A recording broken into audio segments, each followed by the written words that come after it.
What's poppin', everybody? This is Cerebral594. So with the kind of lack of solid Pokemon games, I kind of got inspired and motivated to play some of my favorites like Platinum and Emerald, and I decided to just get back into the Battle Frontier and just try and get the remaining gold symbols that I never got from those games. I managed to get a lot of hard gold symbols you can get in Pokemon Emerald and Platinum a bunch of years back, like when I was still really into the Pokemon games and wasn't doing other things. And I couldn't get everything. It's actually quite hard to get everything, and some facilities are harder than others. But got back into it, hence why I made the top 10 Frontier Brains video with help of my friend. Shout out to him, Alpha Train Card Games. And I thought I'd give you guys some tips on how you can try and get the gold symbols, or at least just start somewhere, because I know a lot of people just play the Battle Frontier. If they did, they just collected the silver symbols, which are kind of easy to get. You don't need that much preparation and persistence to get those for the most part. So I'm going to focus primarily on the Battle Frontier in Pokemon Emerald, but you can apply a lot of this information to the Battle Frontier in Pokemon Platinum too. So tip number one is really simple and really obvious, but I feel like some people do neglect it either way, is that you will need to get specific Pokemon and EV train them. You can't just use the Pokemon that you use to beat the story, or just random Pokemon with EVs all over the place. You will need to specifically EV train a Pokemon so that it can function to its best of its ability. IVs are very important too, but you don't necessarily need perfect IVs to get ahead, even when trying to get the gold symbols in the Battle Frontier. First of all, it's impossible. You can't get perfect IVs. It's just extremely difficult without using like an action relay play or just somehow cheating. But if you manage to get some solid IVs, close to perfect IVs at least, and just breed some Pokemon or just soft reset legendaries until you get some decent stuff, you should still be good enough. I got basically all of the gold symbols in Pokemon Emerald minus the Palace, the Battle Tower, yet I was unlucky on that one, and Greta with the Battle Dojo, whatever it's called. But all of the others, I did manage to get the gold symbols. I actually have some of the fights recorded on this channel too. The oldest of my videos, before I was doing TCG stuff, I just had some random Pokemon videos, and you can see for yourself, those are all legit. I did make it to those Frontier Brains and beat them fair and square, and the Pokemon I used never had full IVs. Max IVs are important, but if you can't generate them, then you should still have a shot if you do things right. Do keep in mind though that the Pokemon in the Battle Frontier will have perfect IVs. I think it's always the case, or once you get a few streaks, then they start having perfect IVs. But it's kind of unfair if you can't have perfect IVs on your Pokemon, but it is what it is. You have to think of it as part of the challenge. The second tip, and probably the most important that I have to give you guys, is to consider what it means to have a 3-on-3 versus format. Some of the facilities like the Battle Dome and the battle, I forgot what it's called in Platinum, that you only use one Pokemon, they do have some slightly different rules. But for the most part, you'll be bringing and using a team of 3 Pokemon in most of these facilities. And that's very important. It's much more important if you have experience playing in 6 versus 6, Smogon, standard competitive Wi-Fi battles and stuff, or if you're using Pokemon Showdown. It's a much different animal. In a team of 6, you have a little bit more room to include, maybe let's just say 2 or 3 Pokemon that have 2 of the same weaknesses or something, or 3 of the same weaknesses. With a team of 3 though, you don't have that luxury, and you absolutely have to make sure that your team is very balanced. All of them have varying weaknesses, or as few weaknesses as possible. I'm going to get into that later. If you're using a Pokemon that's going to inevitably lose to a Pokemon your opponent is using, and you have to take the loss, you have to make sure that another Pokemon on your team that you're going to send out can't counter that opposing Pokemon. This is extremely important. You can't afford to switch around like we do in Smogon battles and in just 6 versus 6 Wi-Fi battles and stuff. With 3-on-3, if you just switch once and your opponent gets a decent hit on you, it could be the difference between winning and losing that battle. Tip number 2 is going to be mitigating luck as much as possible. This is possibly your biggest obstacle in the Battle Frontier, preventing you from getting gold symbols and stuff. If you would just take like the Frontier Brain for the gold symbol and just fought him one-on-one without having to get those long streaks and what have you, you'd probably win. And even if you lose, like if you played 5 battles, using different Pokemon, eventually you'd be able to win, depending on the Pokemon you use against them and what have you. The problem is, though, is getting to the Frontier Brain for the last battle, and these very, very long streaks that you have to go through means more and more chances for your opponent to get a crucial critical hit on you, and you lose, get some sort of freeze-in effect, paralysis effect or something, and then you just lose, or just have a team of Pokemon that no matter what Pokemon you brought with, they're just effective against you, they really lucky against you, and you lose that way too. At the end of the day, you bring in just 3 Pokemon. Those 3 Pokemon can't be good against all sorts of combinations of other 3 team Pokemon your opponents will be using, right? Well, in a way, yes. In a way, no. There are some Pokemon you can use and certain teams you can build that will give you a really good advantage in most situations. Of course, nothing can be perfect. But a very important thing to consider is, like I've said, mitigating luck, and that means mitigating your Pokemon's weaknesses. Using Pokemon that have very few weaknesses as possible, and avoid using Pokemon that have double weak times 4 weaknesses. So, for example, some Pokemon like Salamence and Dragonite, they're pseudo-legendaries, they have 600 stat totals. They're really strong, and you would think they'd be good Pokemon to use in the Battle Frontier. And that could very well be the case, as long as you don't get hit by Ice Beam. But like I've said, in a long streak of 50 battles to get into the gold symbol fight or what have you, sometimes even more in the case of the Battle Tower, it's more than guaranteed that your opponent will either open up with a Pokemon that can use Ice Beam or send out another Pokemon that can use Ice Beam against your Salamence, and then you have a choice. You take the L, and then you just lost the Pokemon so easily, or you switch, let your other Pokemon take the hit. No matter what, you're not in a very good position. So examples of good Pokemon to use in Emerald 3rd Gen anyway are Pokemon like Zapdos, only weak to Rock and Ice, for example. Metagross is another very solid example, weak to just Ground and Fire. Swampert does have a quadruple weakness to Grass, but there's the thing you consider that most Grass attacks are ass. The best Grass attack, the general Grass attack that Pokemon would use would be Giga Drain. So besides the Grass Pokemon that are going to get same attack bonus, Stab, other Pokemon that might use it, even if it's time for weakness, it's not going to be strong enough. So it's these things you need to consider.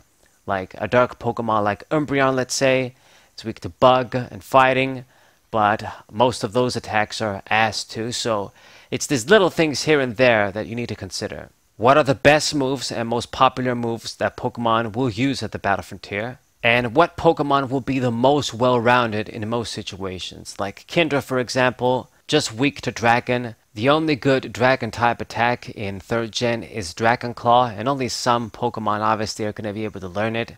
Outrage wasn't really that good and would confuse your opponent at the end of the day anyway. And that's about it. So that's an excellent example of a Pokemon, to use. Another thing that makes Kindra very good to use is the Rain Dance and Swift Swim combo. And this is another thing you have to consider, like interactions and combos that will give you a significant advantage, and in a 3-on-3 format your opponent can't really do much to respond to them. Like for example, if you use Rain Dance with Kindra, you will boost its speed, and then after you start using Surf and what have you, you're boosting your damage too. Then if you're using an electric Pokemon, like in my case I used Zapdos with Kindra, then you can even use Thunder for free. Has perfect accuracy in Rain. Even if your opponent is using a bunch of double teams, it's still perfect accuracy. I think like an Aerial Ace or Shockwave. And you get to take advantage of an 120 base damage attack, same type attack bonus, on a powerful electric Pokemon like Zapdos, for example. And these are actually 2 of the Pokemon that I used to get a lot of gold symbols. Like most of my teams that brought me success was Kindra, Zapdos, and Swampert. Very, very balanced team. These aren't the only Pokemon you can use, of course, but it's one of the most solid teams I ever thought of in Pokemon Emerald's Battle Frontier.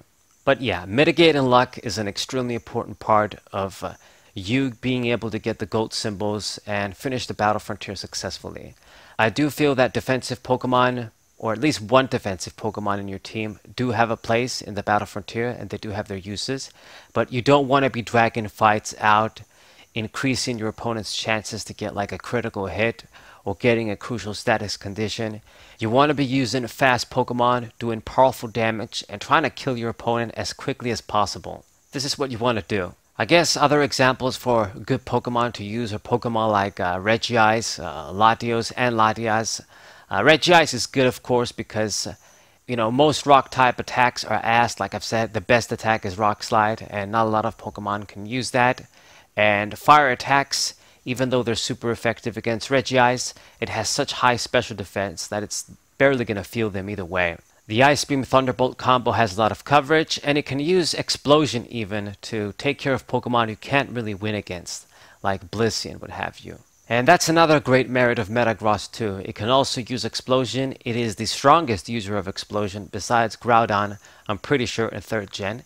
And if you did what you can and Metagross is fighting a Pokemon he can't really win, you can just use Explosion and just kill yourself, but your opponent's Pokemon will also very likely die too. Latias and Latias are going to be very difficult to get precise versions of those Pokemon, especially because in Ruby and Sapphire their IVs are fixed to be ass no matter what. You can try and sort of keep recatching them over and over in Emerald, and hopefully you can get them how you want them to be, but even if they don't have the perfect nature for them or just perfect IVs, if they're good enough, they'll still prove to be very useful for the Battle Frontier. Because once again, the few weaknesses they have that could be a bit problematic, like Ice, they have very high special defense, so even if they get hit with stuff like Ice Beam that's super effective against them, they'll probably be able to take one of those attacks. And all the other weaknesses like Bug don't really matter. I guess Dark, it's the same theory as Ice, it's special, they'll be able to take that a bit well, etc.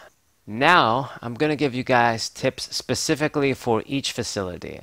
So, Battle Tower, this one's pretty simple. There's no tricks, no special things going on in it. It's just 3-on-3. Your Pokemon get healed after each battle. The best thing you can do here is, like I've said, use a bunch of Pokemon like Kindra, Zapdos, Metagross, Swampert, like the Latis. What other good Pokemon can I think of? Milotic. Just good-ass Pokemon with a few weaknesses. Just try and get them with as good IVs as you can. EV trained, the best moves that they can use. And build a good balanced team and just keep at it. Hope you get lucky. You might get frustrated if your opponent gets a crit and you lose just like that. It's bad. I've had it bad myself. I had one situation, I was like at battle 50 something, 51 or 52 or whatever. And I'm doing well, my opponent just has like a Starmie left. And uses Psychic, gets a critical hit on the Swampert, it dies. Or I think it was Kindra, I don't remember.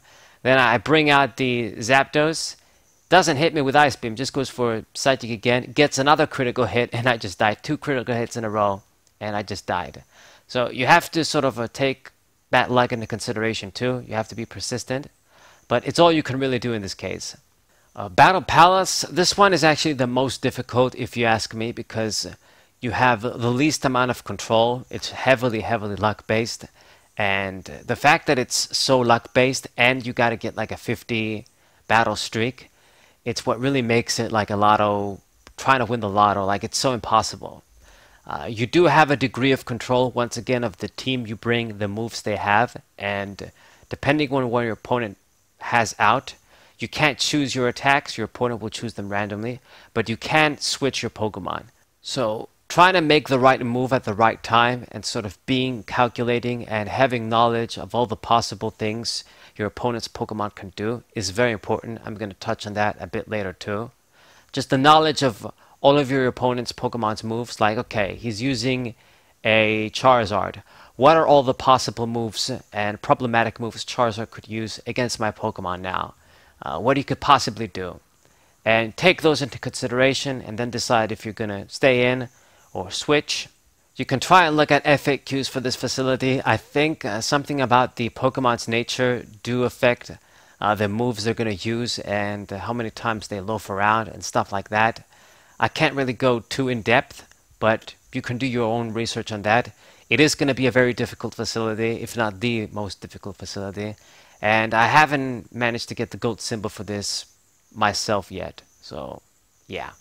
Battle Pyramid. Now, the Battle Pyramid seems like it would be the most difficult out of all of them. It seems the most intimidating. It is actually very nerve-wracking, but that's the word. It's more nerve-wracking than difficult. I mean, it's still going to be hard, but for this one, the key to actually getting the goat symbol for this facility is to have a lot of Pokemon prepared. So every time you go through a Battle Pyramid run, there's going to be a theme like electric Pokemon, poison Pokemon, fire Pokemon, and what have you, and all these status conditions they're going to inflict on you. If you talk to one of like the Hex Maniacs in the facility, she will give you an idea of what you can expect, and then you can obviously use the right team.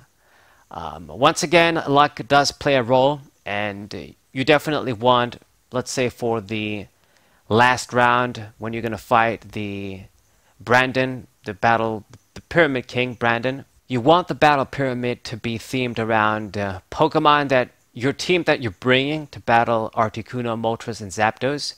You want them to be good against those Pokemon and be good against the sort of Pokemon in the pyramid, your way to get to the top. So, like I mentioned in the top 10 video, if you saw it, Swampert is actually an extremely good Pokemon to bring to that fight. Even if your team is in shambles, if you have a healthy defensive Swampert, you can possibly even kill 2 of those Pokemon in that fight before your opponent kills Swampert. I mean, Zapdos really can't do much against Swampert. Obviously, Articuno and Moltres are going to be 4 times weak against Rock Slide. And this is basically the other beauty of Swampert, and why I mention it, it's one of the best Pokemon you can use in the Battle Frontier in general. Not only it just has one weakness, and that's Grass, even if it's quadruple. The coverage it gets from Ice Beam, Surf, Earthquake, Rock Slide, you don't have to use all 4 of those attacks. Obviously, you definitely have to use Surf and Earthquake. But if you can just use Rock Slide, let's say for this battle, and then you remove it for Ice Beam, and you just change the moves around depending on what you're trying to accomplish, he's just too good. He gets amazing coverage with those moves. He's always hitting something. I mean, he gets stabbed from Earthquake. He has high attack as it is, very good defensive stats, can make very good use of leftovers.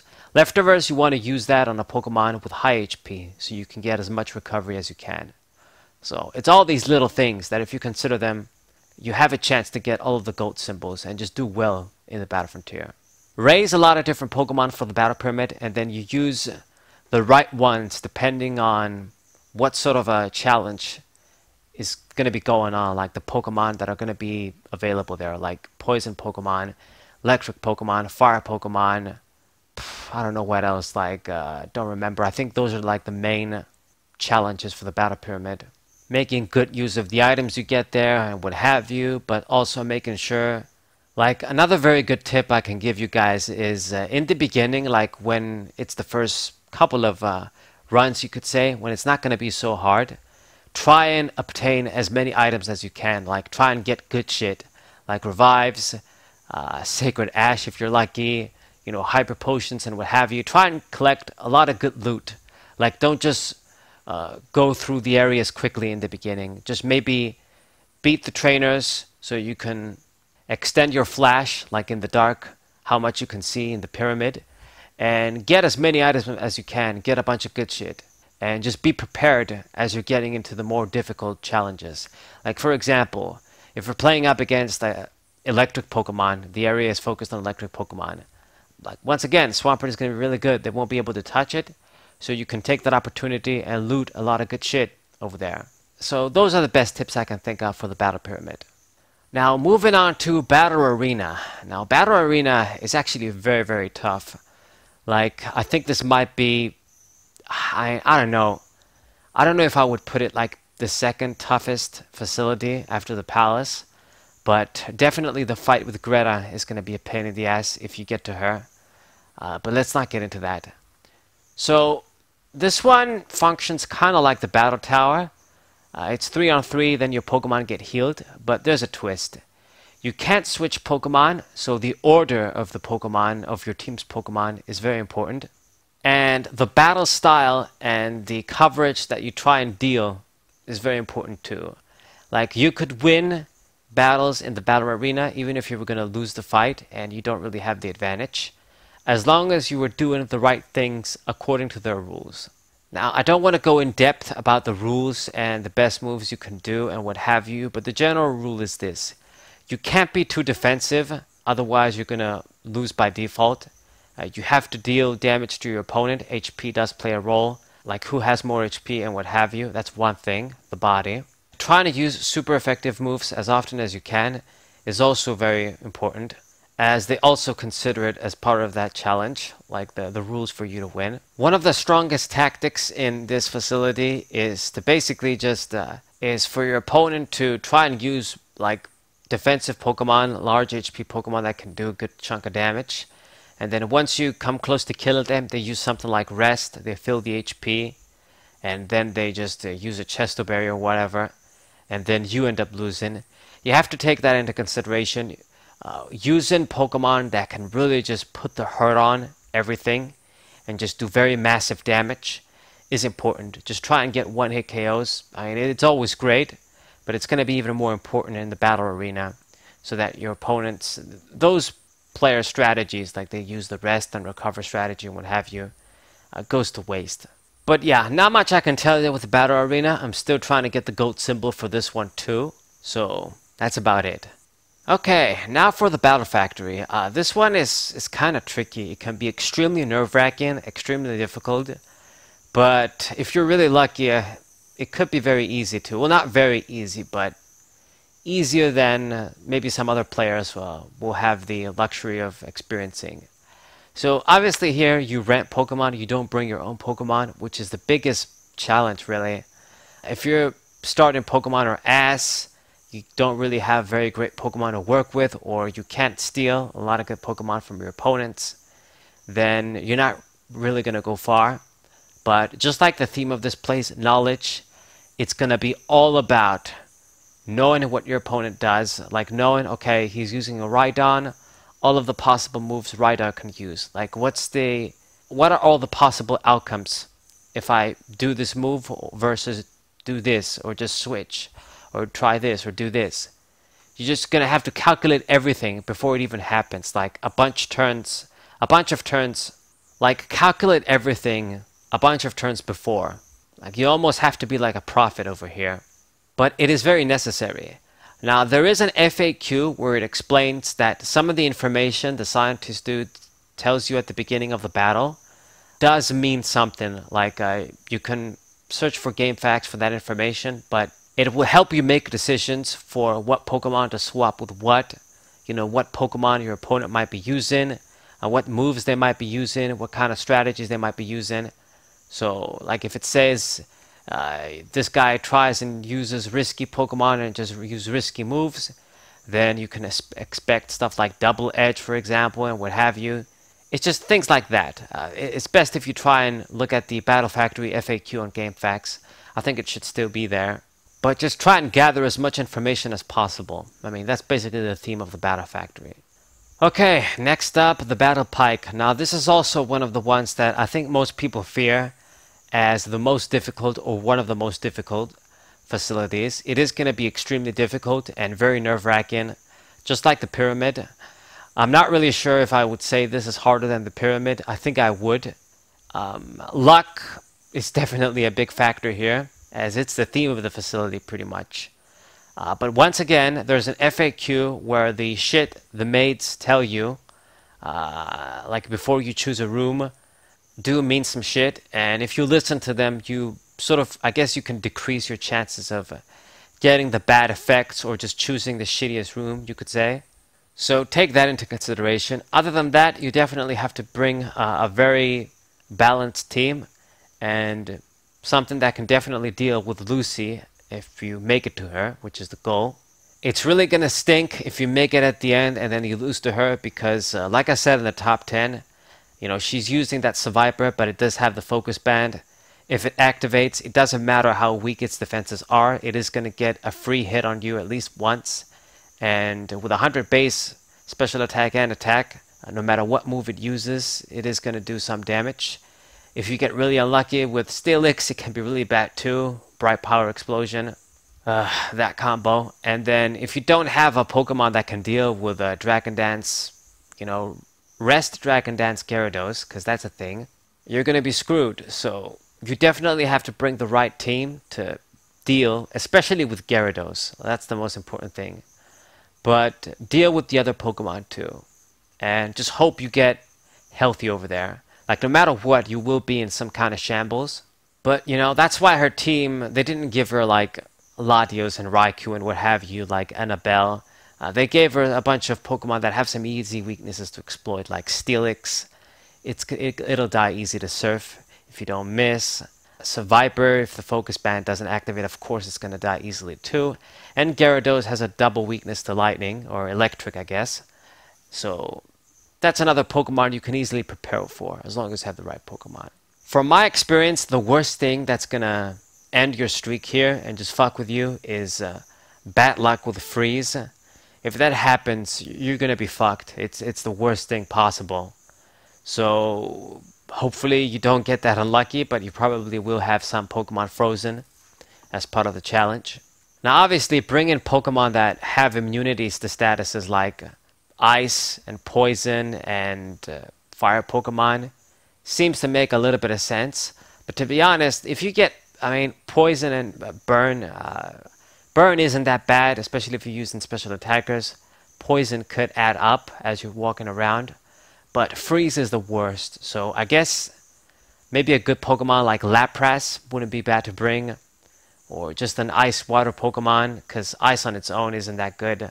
I suppose Regice is a good Pokemon, like I mentioned. There's a lot of variables. I used Kindra and Zapdos, and I managed to get the gold symbol. So you can try and use the same Pokemon. I think my third Pokemon was maybe Swampert, or I think I brought in... was it Metagross? I don't remember what I brought in. I'm not quite sure, but it possibly was Swampert. I don't think I did bring Metagross. What would be the reason to bring Metagross? I don't know. Maybe Slakin, maybe... I'm not too sure, to be honest, but I definitely know I used a Rain Dance, Kindra, and Zapdos as two of the Pokemon I brought with me here. Alright, and then for the last facility, the Battle Dome. This one actually isn't too bad. Like, I'm tempted to say this might be like the easiest facility. Tucker is going to be very strong in both the silver and gold fights, actually.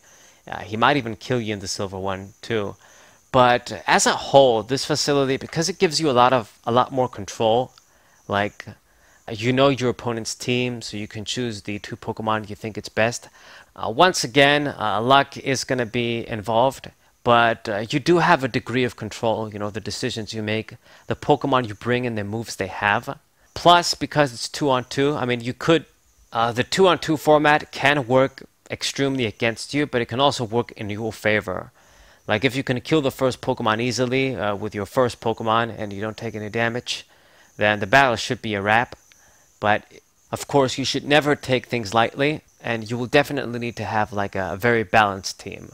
Now, I'm not sure, but I think I do have like the gold symbol fight video on my channel, so you can check it out. But I think I used a Latios in this fight, like in the gold symbol fight. And that was one of my Pokemon. I'm pretty sure I had Swampert with me as well. I usually do have that Pokemon around in the Battle Frontier. So I think it was Swampert and Latios that I used to kick his ass. And, you know, once again, Latios... all of his IVs were ass. Like, I used one I got in Rupee. So even with ass IVs, you know, he proved to be strong. He proved to be useful. Because you can do Calm Mind, you can use Psyche, you can use Ice Beam, Surf. That guy can learn so many good moves. So either Latios or even Latias. Latias, I would say, might even be better. So that about covers it. I hope you guys found these tips useful. I suppose some of the best items I should mention is obvious stuff like Leftovers. Lumberry is good on some Pokemon, like setup Pokemon like the Kindra I just mentioned, or stuff that uses, I don't know, Calm Mind, what have you, to mitigate your luck against, you know, status effects like Sleep and Freeze and Paralysis and stuff, if you're using Pokemon that boost their speed too. So Leftovers, Lumberry, Choice Band, of course, even just stuff like the Mystic Water and just the Magnet, just regular items that just boost stat moves, give you a little bit of extra damage. Those should be good enough too. What else? I mean, stuff like Brat Powder, that works best when your opponent is using, because you're going to play so many fights. Those items will fuck with you more than you having them around. They're not always going to be useful, but you can try and use Bright Power. A Shell Bell, I suppose, could be decent if you want to use that and use leftovers too. But yeah, no matter what, the summary is try and mitigate your bad luck. Try and use Pokemon with very, very few weaknesses. Use natures and EV train Pokemon. Maximize your knowledge on the Pokemon and their moves. And just be persistent. Persistence is going to be very important if you're going to get all the gold symbols. Like, I've been playing these games for decades, for fuck's sake. Like, it's been 15 years since Pokemon Emerald came out, and I've been playing it. Like, I'm always somehow playing that game. It's crazy how good they are. You still play them after so many years. And, you know, even though I have different versions and I did different things and what have you, no matter what, I still haven't gotten all of the gold symbols. Like, I've got one Emerald where I got all of the silver symbols.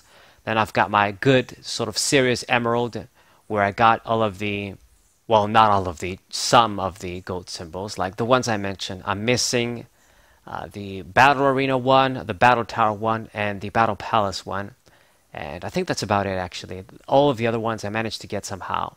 You will need a little bit of luck too, and persistence. Like, for example, I still don't know how I managed to fucking get the gold symbol in Battle Factory. God damn it, I haven't been able to get around that in Platinum. But even if it's tough, it's going to be really rewarding too, and really cool. You know, you're doing it for the challenge at the end of the day. And I guess to complete the trainer card too. But I hope you guys enjoyed this video. Hope you guys subscribe to the channel and leave a like for my usual TCG videos. But sometimes I like to make this sort of just general Pokemon videos too. Well, leave a like and share this video with your friends.